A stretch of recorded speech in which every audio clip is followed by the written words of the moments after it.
Our correspondent Akshay Dongre joins us from New Delhi. Akshay, good morning. We've shown a detailed report to our viewers talking about the India AI Impact Summit. I would want you to explain to our viewers in very simple, common man's lay terms, what does a common person expect from this summit? How is India showcased on the global page when we talk of India hosting these delegations and international leaders who've come to the country at the India AI Summit? What does it bring to the world? Well, we have lived in different ages, Stone Age, probably, Iron Age, then there were computer age, then, now the age is called artificial intelligence age. The reason for that is AI has become the front-running technology in the world that is not only limited to tech sector, it's everywhere that you go. Everywhere that you see, everything that we have as far as our modern technologies are concerned are trying to adapt to artificial intelligence because it's a smart way of doing computing, smart way of doing, all the operations, and computers are doing work for you. That is, not only increasing efficiency of humans, but also decreasing the workload and making it more profitable for the businesses to do many things at the same time, using the computer and the artificial intelligence softwares that are there. So it's not just one company like ChatGPT or Meta or perhaps Anthropic.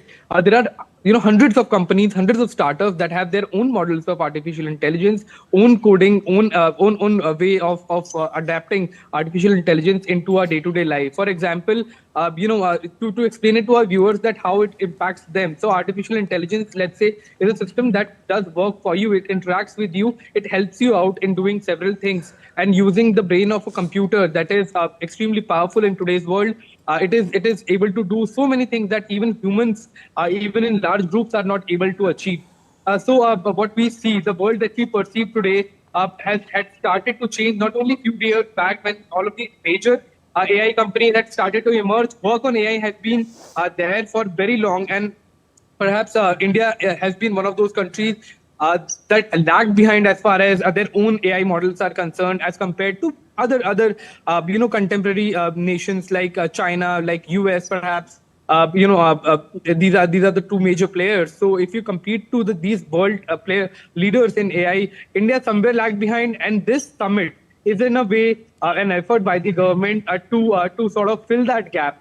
And artificial intelligence leaders from all around the world, students, professors, tech leaders, civil society members, other different industries are coming together at one spot to understand how artificial intelligence can increase the efficiency of every sector, including agriculture, by prioritizing the resources in the right areas, right amounts in healthcare, by helping out better diagnostics, in education, by distributing education in a more equitable and in easier manner. So it impacts everyone, and it impacts every sector that is going to become much more efficient, much more faster, and making our life much more easier in the future. And this summit is going to help boost that artificial intelligence revolution in the country. All right, Akshay, also let us know how is day 2 at the summit expected to pan out? What all could be the highlights of the day 2 that we should look forward to?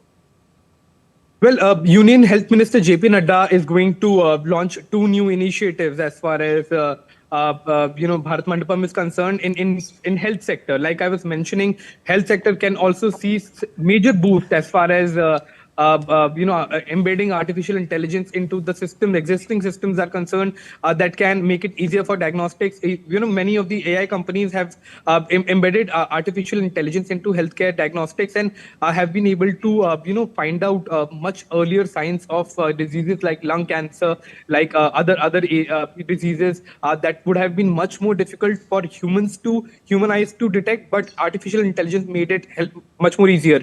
Then there is going to be a Ministry of Information Broadcasting Pavilion that is going to be inaugurated today at 9:30 a.m. So there are a vast number of initiatives that will be taken today, and the summit has just started. It's just the day 2, and in essence, day 1. If you exclude because yesterday was inauguration part, but the real game starts from today, and it's going to be quite interesting as far as the road ahead is concerned. All right, Akshay, also, what are the prospects for India when it hosts such a summit on such a scale, we've always seen Prime Minister emphasizing on digitalization, emphasizing on innovation, technology. But then put all this together, when India hosts a summit of this scale, how does it benefit the country, and also to what extent will it further enhance or take forward the ambition of tech savvy nation, or the ambition of, as the Prime Minister puts together, inculcating innovation instinct in the youth, and added to that the rest of the aspects? Well, we are a country of about 1.45 billion people, but we do not have as far as resources are concerned, they are not as vast as they should be for such a large population. You have other countries like US that have much lesser population, so the resources are much more per capita. So in this kind of a scenario, while yes, we have the resources in terms of human capabilities, but the natural resources are limited. So how to most efficiently allocate these resources, where to do it in governance, in healthcare, in sort of our day-to-day life. Artificial intelligence can help with that, because it is accurate, it is efficient, and it is reliable as well, and does the cost does the work at fraction of a cost that it would require the humans to do.